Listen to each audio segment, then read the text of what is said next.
ఇవాళ యాడ్ నుంచి వచ్చినాయి అన్ని ఎలా చేయగలిగారు వాళ్ళు? సింగపూర్ నుంచి తెచ్చారా, చైనా నుంచి పట్టుకొచ్చారా? అంటే నువ్వు ఇన్ఫ్రాస్ట్రక్చర్ సక్రమంగా చేస్తే నడుస్తుంది. మన చేతకాంతనాన్ని ఎవరి మీద కొరుద్దేసి వాళ్ళ చేత పని చేయించుకోవాలని చూసేటప్పుడు వాడు ఓవర్ ఎక్స్పెక్ట్ చేస్తాడు. వాడి ఓవర్ ఎక్స్పెక్టేషన్కి అనుగుణంగా మనం తప్పు చేసాం.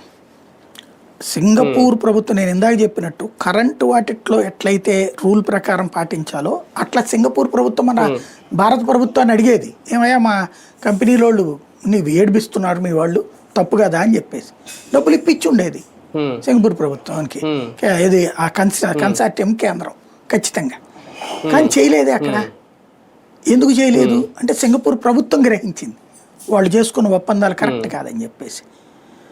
దాని మూలంగా సింగపూర్ ప్రభుత్వం కూడా నోరు మూసుకు కూర్చుంది. ఇప్పుడు అందుకని సింగపూర్ ప్రభుత్వం ఏముంటుంది, మేము ఇన్వాల్వ్ కామండి బాబు, మమ్మల్ని వదిలేయండి అంటుంది. కానీ అయినా మనం వెంటపడే ప్రయత్నమే చేస్తున్నాం. ఇంకా మంత్రులు పంపిస్తాం అంటున్నారు బాబు గారు. వాళ్ళు కూడా మీ మంత్రులు పంపించండి అన్నారు. సత్సంబంధాలు కొనసాగించాలి అని చెప్తున్నారు. మరి ఇంకెందుకు ఆ సత్సంబంధాలు? వాళ్ళ ఇష్టం, వాళ్ళకి వాళ్ళతో ప్రేమ ఎక్కువ. మేబీ ఇక్కడ ఉన్న వీళ్ళ వ్యాపారాలు అక్కడ పెట్టుబడి పెట్టుకోవడానికి ఇది ఒక ఆలంబనగా వాడుకుంటారు. అక్కడి నుంచి ఆడొచ్చి మనకు పెట్టడం కాదు. మన వాళ్ళు వెళ్ళి ఇప్పుడు అక్కడ ఉన్న హోటళ్ళు కొన్నారు చాలామంది.